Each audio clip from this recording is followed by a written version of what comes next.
आप सभी को मेरा नमस्कार। मेरा नाम कविता कोसरिया है। मैं शासकीय नवीन महाविद्यालय बीरगांव रायपुर छत्तीसगढ़ में सहायक प्राध्यापक समाजशास्त्र के पद पर पदस्थ हूँ। आज मैं आपको जो पढ़ाने जा रही हूँ वह भारत की प्रमुख समस्याओं में से एक है, एक ज्वलंत मुद्दा है। मैं आपको पढ़ाने जा रही हूँ समकालीन भारत में नक्सली आंदोलन। हमारा ये जो चैप्टर है ये एमए सेकेंड सेमेस्टर का 5वां यूनिट है।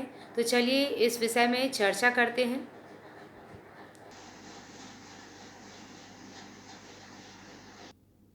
वर्तमान समय में भारत की आंतरिक सुरक्षा के लिए सबसे गंभीर खतरा नक्सलवाद है। भारत में नक्सलवाद ठीक वैसी समस्या का रूप ले चुका है जैसी पूरी दुनिया में आतंकवाद ने लिया है।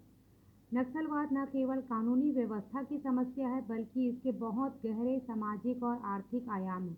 वर्तमान में 9 राज्यों के 106 जिले नक्सलवाद से बुरी तरह प्रभावित हैं। आंध्र प्रदेश, छत्तीसगढ़, बिहार, झारखंड और उड़ीसा के अनेक जिलों में तो इनकी समानांतर सरकारें तक चल रही हैं। नक्सलवाद साम्यवादी विचारधारा पर आधारित एक हिंसक आंदोलन है। इसका लक्ष्य होता है व्यवस्था में आमूलचूल परिवर्तन और साधन होता है हिंसा। इस साम्यवाद के कई रूप हैं जैसे मार्क्सवाद, लेनिनवाद और माओवाद। माओवाद चीनी साम्यवादी आंदोलन है जिसके तहत भूमिपतियों का दमन कर भूमिहीनों का वर्चस्व स्थापित किया जाता है। नक्सलवाद इसी माओवाद का भारतीय प्रतिरूप है। नक्सलवाद का उदय या प्रादुर्भाव पश्चिम बंगाल के एक छोटे से इलाके नक्सलबाड़ी में किसान आंदोलन से शुरू हुआ। ये विद्रोह वास्तव में उसी कम्युनिस्ट पार्टी के सदस्य थे जो पश्चिम बंगाल में नई नई सत्ता में आए थे। चीन में चलने वाली सांस्कृतिक क्रांति से प्रभावित इन युवाओं ने अपने ही पार्टी के नेतृत्वकर्ता पर आरोप लगाया कि वो सुधारवादी और संसदीयवाद के शिकार होकर क्रांति के साथ गद्दारी कर रहे हैं। उन्होंने ये दलील दी कि पार्टी को इसके बदले तत्काल ही ग्रामीण इलाकों में जाकर सशस्त्र विद्रोह प्रारंभ कर देना चाहिए, जिससे मुक्त क्षेत्रों का गठन होगा और धीरे धीरे संपूर्ण क्षेत्र में सशस्त्र संघर्ष फैल जाएगा। भारतीय कम्युनिस्ट पार्टी के नेता चारू मजुमदार और कानू सन्याल ने 1967 में सत्ता के खिलाफ एक सशस्त्र आंदोलन की शुरुआत की। मजुमदार चीन के कम्युनिस्ट नेता माओ से तुंग के बहुत बड़े प्रशंसकों में से थे। उनका मानना था कि भारतीय मजदूरों और किसानों की दुर्दशा के लिए सरकारी नीतियां जिम्मेदार हैं, जिनकी वजह से उच्च वर्गों का शासन तंत्र स्थापित हो गया और कृषि तंत्र का वर्चस्व जो है वो समाप्त हो गया। इस न्यायहीन दमनकारी वर्चस्व को केवल सशस्त्र क्रांति से ही समाप्त किया जा सकता है।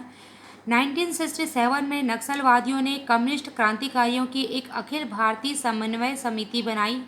इन विद्रोहियों ने औपचारिक तौर पर स्वयं को भारतीय कम्युनिस्ट पार्टी से अलग कर लिया और सरकार के विरोध होकर भूमिगत तौर पर सशस्त्र लड़ाई छेड़ दी।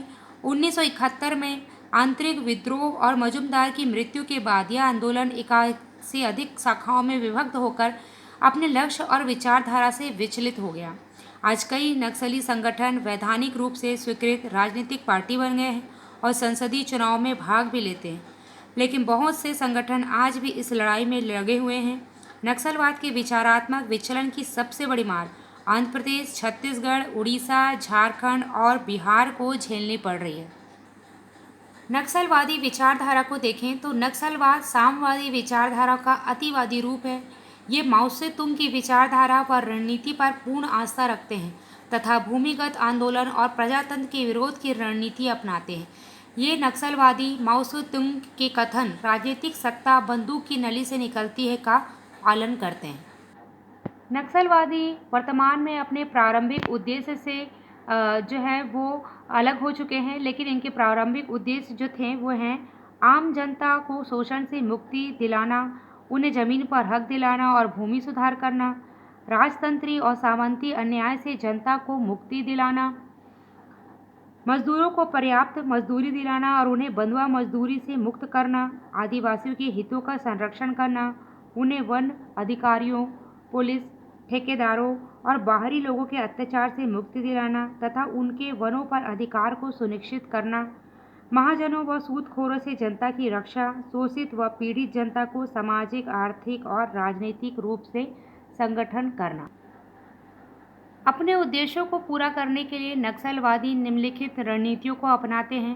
क्षेत्र का संपूर्ण सर्वे, भौगोलिक जानकारी और छिपने योग्य जगहों की तलाश करना, क्षेत्र के सामाजिक, आर्थिक, राजनीतिक गतिविधियों की जानकारी लेना, लोगों के बीच जाकर उनके साथ रहना, उनकी भाषा, बोली, लिपि का प्रयोग करना और उसी के अनुरूप साहित्य तैयार करना, लोगों की छोटी-मोटी ज़रूरतों को पूरा करना और उनसे हमदर्दी प्राप्त करना, शोषित वर्ग की पहचान कर उन्हें चोट पहुंचाने का कार्य करना, हत्या, लूट, बम विस्फोट, अपहरण, बारूदी सुरंग, सशस्त्र आक्रमण आदि गतिविधियों के द्वारा अपने कार्य को अंजाम देना, खनिज खनिज उत्खनन, सरकारी संपत्तियों जैसे रेलवे, डाक, टेलीफोन को नष्ट करना, स्थानीय संसाधनों पर अपना नियंत्रण स्थापित करना, प्रशासन और पुलिस के विरुद्ध असंतोष को प्रोत्साहित करना, ग्रामीणों का भय और आतंक के द्वारा समर्थन हासिल करना।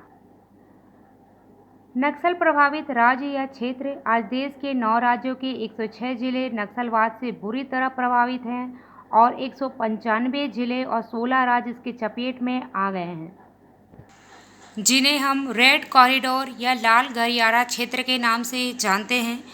ये राज्य हैं आंध्र प्रदेश, छत्तीसगढ़, उड़ीसा, झारखंड, मध्य प्रदेश, पश्चिम बंगाल और उत्तर प्रदेश। नक्सलवाद का प्रभाव जिन राज्यों में सबसे ज़्यादा है वो हैं आंध्र प्रदेश। आंध्र प्रदेश में मुख्य रूप से नक्सलियों के 2 ग्रुप सक्रिय थे। 1980 में कोडापल्ली सीतारामैया द्वारा स्थापित पीपुल्स वॉर पार्टी और दूसरा है चंद्रकुल ग्रुप। दोनों ग्रुप भारतीय कम्युनिस्ट पार्टी से संबंधित हैं। वर्तमान में दोनों ग्रुपों ने अपना केंद्र छत्तीसगढ़ को बना रखा है।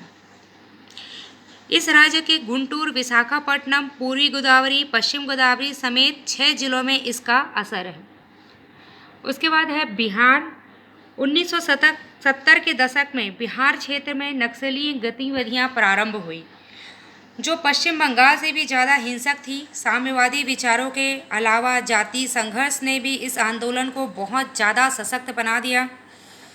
इस आंदोलन को अधिक सशक्त किया यहाँ का हिंसक और प्रतिक्रियावादी नीतियों ने।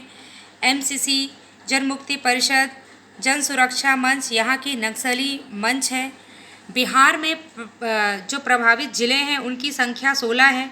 इसमें अरवाल, औरंगाबाद, बंका, कैमूर, जहानाबाद, मुंगेर, नालंदा, रोहतास, वैशाली, पूर्वी और पश्चिमी चंपारण प्रमुख हैं।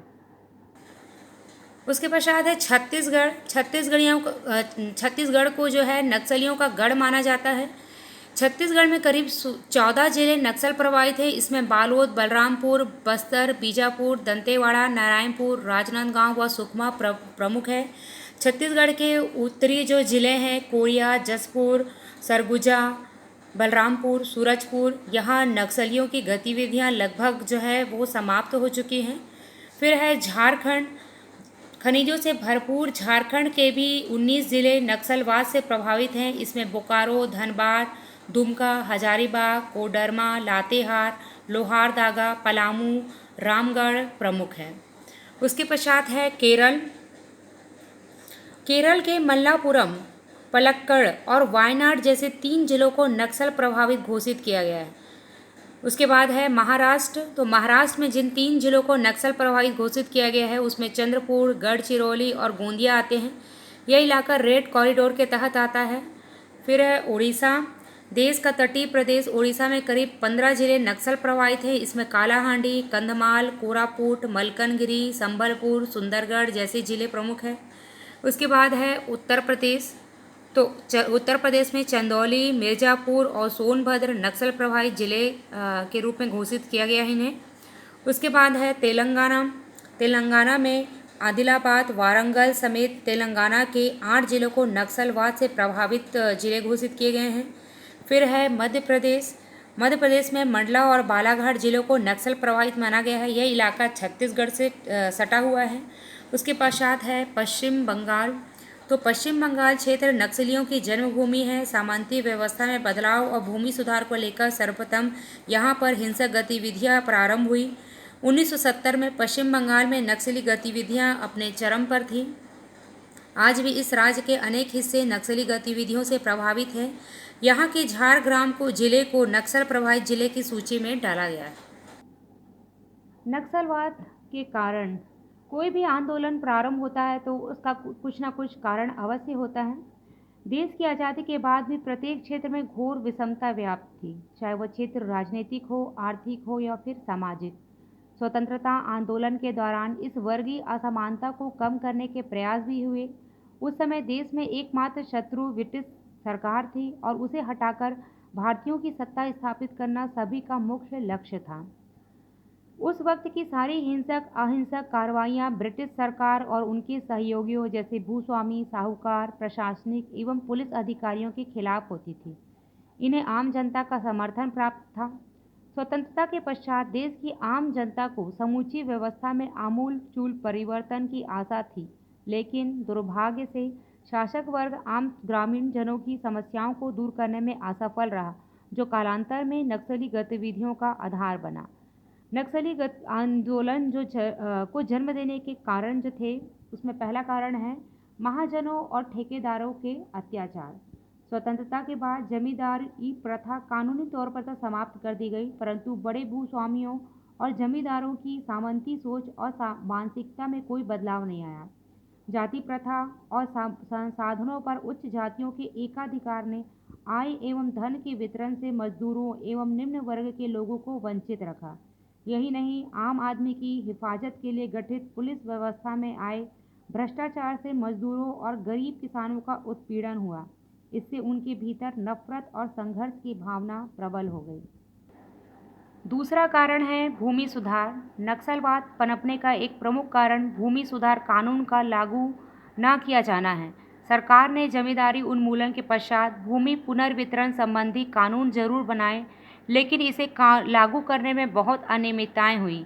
कई जगहों पर ताकतवर भूस्वामियों ने गरीब और भूमिहीन लाभान्वित जो थे उनकी भूमि पर कब्जा कर लिया। भूमिहीन कृषकों को सरकार द्वारा न्यूनतम मजदूरी की घोषणा की गई थी, उसके बावजूद भी उन्हें जो भूस्वामी थे वो कम मजदूरी देते थे।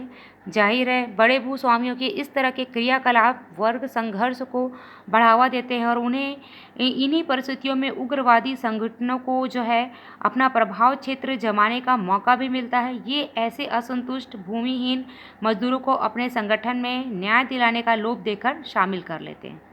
उसके पश्चात है बेरोजगारी एवं गरीबी। उग्रवाद को बढ़ावा देने में ग्रामीण बेरोजगारी की भी बहुत बड़ी भूमिका होती है, क्योंकि अराजक तत्व इन्हें बहुत आसानी से गुमराह करके सरकार और समृद्ध लोगों को साझा शत्रु बताते हुए मनचाही हिंसा और आतंक की ओर प्रेरित करते हैं। जनजातीय क्षेत्रों में तो सदियों से बाहरी लोगों द्वारा शोषण किया जाता रहा है। वस्तुतः यही शोषित दलित, गरीब, आदिवासी, किसान और मजदूर आज नक्सलवाद के समर्थक हैं। चौथा कारण है लोकतंत्र की विफलता। आदिवासियों के प्रति राजनीतिक प्रणाली की प्रकृति और उदासीनता सबसे महत्वपूर्ण कारणों में से एक रही, जो इस तरह के विद्रोह का कारण बनी। प्रभावित राज्यों में सरकार समाज के वंचित वर्गों का समानता के आधार पर संरचनात्मक उत्थान करने में असक्षम रही। पांचवा कारण है दुर्गम भौगोलिक स्थिति।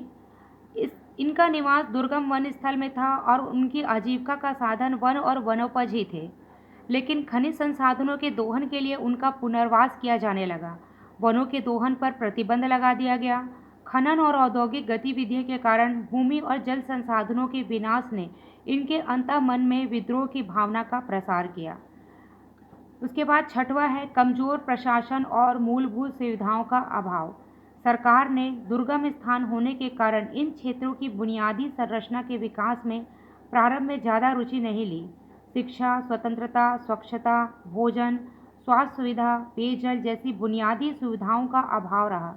अवसरों की कमी और प्रशासनिक रूप से पिछड़े आदिवासी आसानी से इन नक्सलियों के गुटों में शामिल होते गए। इस प्रकार हम देखते हैं कि इन सभी कारणों ने गरीब, शोषित, अशिक्षित और सीधे साधे आदिवासियों को उनके अधिकार के लिए, भूमि पर जायज हक के लिए कुछ स्वार्थ समूहों द्वारा नक्सलवाद जैसी गहरी खाई में धकेल दिया। नक्सलियों द्वारा की जाने वाली गतिविधियों के लिए संसाधनों की आवश्यकता होती है। ये संसाधन है आर्थिक और हथियार। तो इन संसाधनों के लिए उनके आर्थिक स्रोत हैं सरकारी अधिकारी, ठेकेदार व अपराधियों से धन वसूली और लूटपाट, सरकारी योजनाओं पर व्यय की जाने वाली राशि में हिस्सेदारी की मांग तथा स्थानीय खनिज और वन संसाधनों का दोहन और नियंत्रण कर धन प्राप्त करते हैं। दूसरा, हथियारों के स्रोत हैं पुलिस से लूट, आतंकवादी संगठनों जैसे उल्फा, लिट्टे और एमसीसी आदि से हथियार प्राप्त करना, चीन और नेपाल के रास्ते हथियारों की सप्लाई करना। ये नक्सलियों के हथियारों के स्रोत हैं। भारत में नक्सलवादियों की बड़ी बड़ी घटनाएं अगर हम देखते हैं तो इसको अगर ईयर वाइज देखते हैं तो हम 2007 के बाद के हमने आंकड़े लिए हैं। तो उसके अनुसार 2007 में छत्तीसगढ़ के बस्तर में 300 से ज़्यादा विद्रोहियों ने 55 पुलिसकर्मियों को मौत के घाट पर उतार दिया। 2008 में उड़ीसा के नयागढ़ में नक्सलवादियों ने 14 पुलिसकर्मियों और एक नागरिक की हत्या कर दी। 2009 में महाराष्ट्र के गढ़चिरौली में एक बड़े नक्सली हमले में 15 सीआरपीएफ जवानों की मौत हो गई। 2010 में नक्सलवादियों ने कोलकाता मुंबई ट्रेन में 150 यात्रियों की हत्या कर दी। 2010 में पश्चिम बंगाल के सिल्दा कैंप में घुसकर नक्सलियों ने 24 अर्धसैनिक बलों को मार गिराया। 2011 में छत्तीसगढ़ के दंतेवाड़ा के तालमेटला में हुए एक बड़े नक्सलवादी हमले में कुल 76 जवानों की हत्या कर दी गई, जिसमें सीआरपीएफ के ही कई जवान के साथ साथ पुलिसकर्मी भी जो है वो मारे गए थे। 2012 में झारखंड के गढ़वा जिले के पास बनी गवा जंगल में 13 पुलिसकर्मियों को मार दिया गया। 2013 में छत्तीसगढ़ के सुकमा जिले में के झीरम घाटी में नक्सलियों ने कांग्रेस की परिवर्तन यात्रा में शामिल कांग्रेस के कई दिग्गज नेताओं समेत 27 व्यक्तियों को मार गिराया। 2014 में छत्तीसगढ़ के सुकमा जिले के नक्सलियों ने 14 जवानों को मार गिराया। 2014 में ही छत्तीसगढ़ के बस्तर में नक्सली हमले में 5 जवान सहित 14 लोगों की मृत्यु हो गई। 2015 में छत्तीसगढ़ के दंतेवाड़ा में हुए नक्सली हमले में नक्सलियों के बिछाए बारूदी सुरंग फटने से सुरक्षा बल के 4 जवान शहीद हो गए व अन्य 8 लोग भी जो है वो घायल हो गए। 2017 छत्तीसगढ़ के दंतेवाड़ा में सीआरपीएफ के ही 25 जवान लैंड माइंस विस्फोट से शहीद हो गए। 2019 में झारखंड के लातेहार में एएसआई व होमगार्ड के 3 जवान शहीद हो गए। वर्तमान में मार्च 2020 में जब एक तरफ संपूर्ण विश्व कोरोना वायरस जैसी वैश्विक महामारी की मार झेल रहा था, वहीं दूसरी ओर सुकमा जिले के नक्सली हमले में डीआरजी-एसटीएफ के 17 जवान शहीद हो गए तथा 14 जवान घायल हो गए। नक्सलवाद से निपटने के लिए केंद्र सरकार ने बहुत सारे प्रयास किए हैं। केंद्र सरकार नक्सलवाद को एक न्यायिक समस्या न मानकर देश की आंतरिक सुरक्षा और शांति के लिए सबसे बड़ा खतरा मानते हैं। सरकार ने राजनीतिक सुरक्षा संबंधी और विकास के मोर्चे पर नक्सली समस्या से निपटने के लिए बहुसूत्री रणनीति अपनाई है। केंद्र सरकार की रणनीति है कि हिंसा का रास्ता छोड़ने की शर्त पर नक्सलियों से बात की जाएगी तथा नक्सल प्रभावित राज्यों को इस समस्या से निपटने के लिए हर प्रकार का संसाधन उपलब्ध कराया जाएगा। प्रतिरोधी उपायों में हम देखते हैं तो सुरक्षा बलों की पर्याप्त संख्या में तैनाती और उन्हें आधुनिक अस्त्र शस्त्र और सुरक्षा उपकरण प्रदान किया जा रहा है। पुलिसकर्मियों का बीमा, नक्सलियों का पुनर्वास, नक्सल विरोधी अभियान, पुलिस आधुनिकीकरण के लिए संसाधन उपलब्ध कराया जा रहा है। प्रभावित राज्यों में सशस्त्र बटालियन गठन करने और प्रभावित क्षेत्रों में अधिक रोजगार सृजन करने पर बल दिया जा रहा है। आदिवासियों में बढ़ रहे असंतोष को दूर करने के लिए अनुसूचित जनजाति विधेयक 2005 वन अधिकारों को मान्यता देने के लिए लागू किया गया है। अंतर्राज्यीय समितियों का गठन और सुरक्षा तथा गुप्तचर सूचना को साझा करने को प्रोत्साहन दिया जा रहा है। इसके अतिरिक्त नक्सलियों के विरुद्ध कुछ अभियान भी चलाए जा रहे हैं। इस प्रकार हम देखते हैं कि ये 3 अभियान स्टीपवेल चेस अभियान, ग्रीन हंट अभियान और प्रहार अभियान नक्सलियों से मतलब उनके विरुद्ध चलाया गया था। स्टीपवेल अभियान 1971 में, ग्रीन हंट 2009 में और प्रहार 2017 में चलाया गया था, जिसके तहत जो है बहुत बड़ी संख्या में जो है नक्सलियों की गतिविधियों पर जो है अंकुश लगा था। नक्सलियों से निपटने के लिए छत्तीसगढ़ सरकार ने भी बहुत सारे उपाय किए हैं। नक्सलवाद की समस्या छत्तीसगढ़ की सबसे जटिल समस्या बन गई है। नक्सली अंतर्राज्यीय और जटिल भौगोलिक परिस्थितियों का उपयोग कर बड़ी बड़ी कार्रवाई को अंजाम दे रहे हैं। नक्सलवाद से निपटने के लिए छत्तीसगढ़ सरकार ने अनेक कदम उठाए हैं, जिसमें प्रतिवर्ती उपाय है नक्सल प्रभावित क्षेत्र में पहले विशेष जिले और अब विशेष बल का गठन, छत्तीसगढ़ निर्माण के बाद राज्य में पुलिस बल और बजट में वृद्धि, नक्सलवाद से निपटने के लिए ऑपरेशन ग्रीन हंट संचालित किया गया था, एसटीएफ तथा विशेष सूचना शाखा का गठन किया गया, अनेक सशस्त्र बटालियन का गठन और उनकी तैनाती की गई, पुलिस कर्मियों की सुरक्षा के लिए नए हथियार, उपकरण और माइंस प्रोटेक्ट व्हीकल की उपलब्धता कराई गई। नक्सल प्रभावित क्षेत्रों में कार्यरत सुरक्षा बलों को विशेष आर्थिक सामाजिक सुरक्षा प्रदान किया गया। कांकेर में जंगल वॉरफेयर स्कूल और चंद्रखुरी में नवीनतम पुलिस अकादमी की स्थापना की गई। इसके अतिरिक्त कई उपाय अपनाए गए, जिसमें कानूनी उपाय के अंतर्गत जन सुरक्षा विधेयक 2005 लागू किया गया, जिसमें विधि विरुद्ध कार्य करने और नक्सलियों को सहयोग प्रदान करने वाले व्यक्ति या संगठनों पर प्रतिबंध लगाकर उनकी संपत्ति जब्त करने का प्रबंध किया गया। पुनर्वास के उपाय किए गए, जिसके तहत नक्सलियों को समाज की मुख्य धारा से जोड़ने के लिए आकर्षक पुनर्वास योजना लागू किया गया और नक्सली गतिविधियों की खबर देने वालों को विशेष सहायता और संरक्षण की व्यवस्था की गई। फिर है सलवा जुडुम। सलवा जुडुम हल्द्री भाषा का शब्द है, जिसका अर्थ है शांति अभियान। यह दंडकारण्य क्षेत्र के आदिवासियों द्वारा नक्सलवाद के विरुद्ध स्वप्रेरित जन जागरण अभियान था, जिसे राज्य सरकार और प्रमुख राजनीतिक दलों का संरक्षण प्राप्त था। नक्सलियों की वर्तमान स्थिति पर विचार किया जाए तो केंद्रीय गृह मंत्रालय की नक्सलवाद की वर्तमान स्थिति से संबंधित रिपोर्ट के अनुसार पिछले 4 वर्षों में देश के 44 नक्सल प्रभावित जिले पूरी तरह नक्सल मुक्त हो गए हैं, जिसका सारा श्रेय सुरक्षा और विकास से जुड़े विभिन्न उपायों की बहुमुखी रणनीति को जाता है। यह रेड कॉरिडोर का जो एरिया है वो भी सिकुड़ता जा रहा है। नक्सलियों की फंडिंग के नेटवर्क को पूरी तरह से ध्वस्त करने के लिए केंद्रीय एजेंसी ईडी, एनआईए और आयकर विभाग की साझा टीम का गठन किया गया, जिसकी निगरानी केंद्रीय गृह मंत्रालय कर रहा है। नोटबंदी ने भी नक्सलियों के आर्थिक रूप से कमजोर कर दिया है। सड़कों के निर्माण से भी ये इलाके मुख्य धारा से जुड़ गए हैं। नक्सलियों से संबंधित जनता की प्रतिक्रिया या सुझाव के रूप में हम देखते हैं तो नक्सलियों को मिलने वाला अवैध धन और संसाधनों पर रोक लगाने के लिए ठोस कदम उठाए जाएं। पुलिस प्रशासन को ईमानदार, बेहतर और आधुनिक संसाधनों से संपन्न बनाया जाए। पुलिस को आम जनता से सहयोगपूर्ण व्यवहार करने के लिए निर्देशित किया जाए। दुर्गम या हिंसा प्रभावित क्षेत्र में निर्माण कार्य के लिए विशेषज्ञता प्राप्त एजेंसियों का गठन करके विकास प्रक्रिया को तेज किया जाए। जन जागरण अभियान चलाया जाए और शिक्षा हेतु सर्व सुविधायुक्त छात्रावासों का निर्माण किया जाए। सुरक्षा बलों को गोरिल्ला युद्ध व जंगल युद्ध का विशेष प्रशिक्षण देकर उन्हें आधुनिक हथियारों से लैस करें।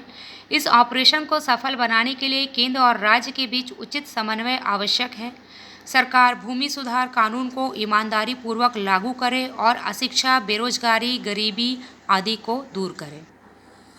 अब समय आ गया है कि राजनीतिक विरोध को दरकिनार कर नक्सलियों के खिलाफ एक व्यापक मुहिम चलाया जाए।